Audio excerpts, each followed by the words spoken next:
Motýl je vo vašich rukách, ako sa rozhodnete ho držať. V odľahlej, zabudnutej dedine, hlboko v tieňoch vyhnanstva, žil ctihodný rabín, muž veľkej spravodlivosti a pokročilého veku. Jeho meno bolo známe široko ďaleko. Pútnici prichádzali z ďalekých krajov, aby hľadali jeho radu, zdieľali svoje starosti a počúvali pravdy, skryté pred obyčajným zrakom.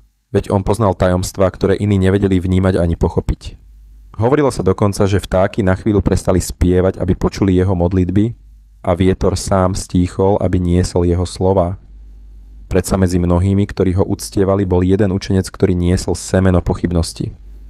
Táto pochybnosť nevyrastala z nenávisti, ale z hlbokého a súkromného strachu, že v svete niet skutočnej múdrosti, len prefíkané odpovede a že je nakoniec sám vo svojej zmätku. Bola rabínova veľkosť naozaj darom z neba, alebo len šepotmi ľudí? Jedného dňa sa rozhodol majstra otestovať. Vošiel do tichej komnaty rabína s malým motýlom v dlaniach.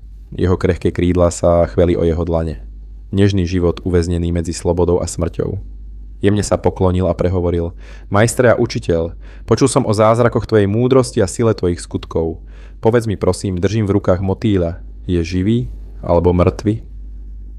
Keď hovoril, pocítil slabé, zúfalé chvenie na svojej pokožke, tiché volanie, ktoré sa snažil ignorovať. Dlhú chvíľu zavládlo ticho. Rabín sa jemne usmial, sklonil zrak a odpovedal s tichou gráciou: Odpoveď, môj syn, neleží u mňa, ale vo tebe. Ak sa rozhodneš zatvoriť ruku pevne, stvorenie zahynie. Ale ak otvoríš dlaň a necháš ho odletieť, vzlietne do výšin a prežije.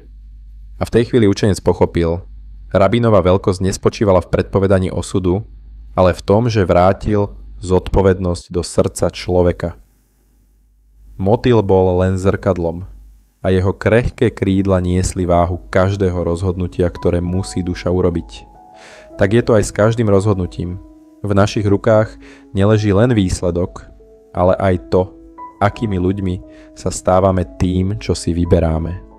Odpoveď rabína nám pripomína, život nie je v rukách iných, ale v našich vlastných rozhodnutiach. Každý okamih je motýl, krehký, pominuteľný, no plný možností. Príbeh je lekciou o zodpovednosti. Často žiadame iných, aby rozhodli za nás, no pravda je, že naše rozhodnutia určujú výsledky. Ako učenec aj my niekedy skúšame život, dúfajúc, že nás niekto oslobodí od zodpovednosti. A predsa odpoveď sa vždy vracia k nám.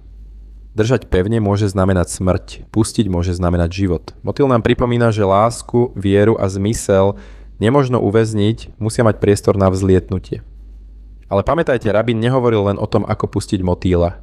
Hovoril aj o tom, ako ho držať. Existuje priestor medzi zatvorenou pesťou a otvorenou dlaňou. Pohárik ruky, ktorý chráni bez uväznenia, ktorý ponúka útočisko bez nároku na vlastníctvo.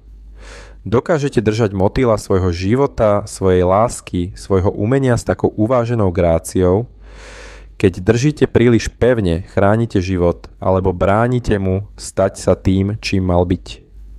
Ak je zodpovednosť za vaše rozhodnutia neodvratná, akej pravde ste odkladali čeliť? Aká skrytá sloboda môže čakať na druhej strane odovzdania?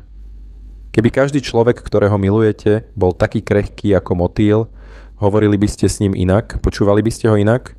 Čo by ste dnes riskovali nehovoriac alebo nerobiac, keby ste vedeli, že zajtra krídla už nemusia byť? Čo držíte v zatvorenej pesti, čo nikdy nebolo vo vašej moci kontrolovať? Keby bol motýl vo vašej ruke, vašou vlastnou dušou, čo by ste si vybrali? Bezpečie v zajatí alebo riziko letu?